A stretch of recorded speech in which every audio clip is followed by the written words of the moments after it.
বাজ পড়ে ঘটনাস্থলে প্রাণ হারালেন এক কৃষক। বিগত কয়েক বছরে বজ্রবিদ্যুতে মৃতের সংখ্যা বেড়েই চলেছে। পরিবেশবিদদের মতে এর জন্য বায়ু দূষণ অনেক অংশেই দায়ী। মর্মান্তিক ঘটনা। বাড়ির উঠোন থেকে গরু আনতে গিয়ে বজ্রাঘাতে মৃত্যুর কোলে ঢলে পড়ল এক কৃষক।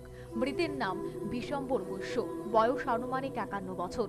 বাড়ি তেলিয়ামুড়া থানাধীন চাম্পলাই গ্রাম এলাকায়। বৃহস্পতিবার বিকেল আনুমানিক 4:30 নাগাদ হঠাৎই চাম্পলাই গ্রাম এলাকায় প্রবল বজ্রবিদ্যুৎ সহকারে ঝড় বৃষ্টি শুরু হয়।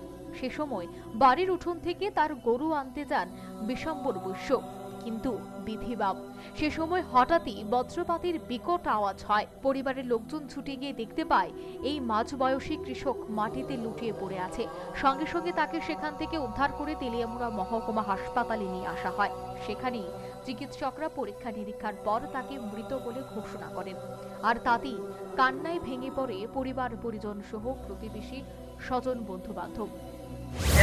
কিছুক্ষণ আগে যে বৃষ্টিটা হয়েছিল, জরিটা যাইতেছে এই টাইমে হঠাৎ করে ওই বৃষ্টি গরু বাঁধতেছে পরে আমার ঠাড়া পড়ছে, দুইটা আউজ পাওয়া গেছে।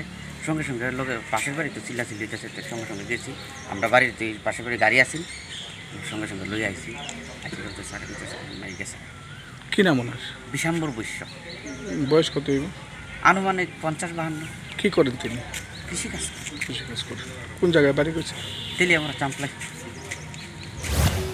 বর্তমানে এই হতভাগা কৃষকের মৃতদেহ ময়নাতদন্তের জন্য রাখা হয়েছে তেলিয়ামুড়া মহকুমা হাসপাতালের মর্গে। আগামীকাল ময়নাতদন্তের শেষে কৃষকের মৃতদেহ তুলে দেওয়া হবে তার পরিবারের হাতে। এই ঘটনায় শোকের ছায়া নেমে এসেছে সংশ্লিষ্ট এলাকায়।